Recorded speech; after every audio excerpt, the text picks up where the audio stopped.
first of all, ask the questions, well, what do we need the skin of a car for anyway? What's it there for? Does it have to be made out of metal? Do we have to make it always in the same manner?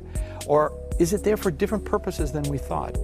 In reality, the aspects of crash and stiffness and ride handling can be handled in a space frame type vehicle entirely without the skin. And therefore, to go away from a metal skin and to have a skin that offers different capabilities, can move, can do things that a fixed rigid structure couldn't do, can be lighter, made out of materials which require less energy to make them. That's something that the GINA Light model brings as a question. GINA is an acronym, a set of letters that stand for geometry, shapes, and function, how things work, in N as a way of saying infinite number, of adaptations, meaning there's a lot of change possible. This started a whole chain of ideas within the company here that GINA became not just a model that became a shape or just about cloth as a skin. It became about a thinking process, a philosophy that said, let's do things differently. Let's let materials talk in a different manner. And let's let tooling be a different issue instead of just the way to give us form.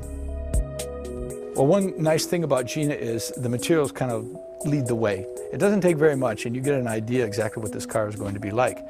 For instance, to get an idea what the sculptural form is between a fender and, let's say, a wheel arch, you really only need a line around the wheels and a line more or less where you want the fender to be, and you'll let the material do the talking in between. And then, just like you would if you were getting a suit made, you made the first mock-up, you made the first forms and patterns, you sewed it up, you tried it out, made another one a little bit closer, and when you finally got the final one, zip, you put it on. It takes about 2 hours to put the skin on this car. Emotion is really the added value to this. I mean, one way is saying you get better function or you get better alternative ways of doing things, but really we want to achieve a higher emotional plane out of this. And then finally, and I think this is to me one of the most importantly, and that is the level of humanistic content that we can bring with GINA in. GINA should be about the human in the loop, the human way of doing things. The GINA philosophy, in its short form, is about being flexible. Thinking flexible, acting flexible, context over dogma. That's it.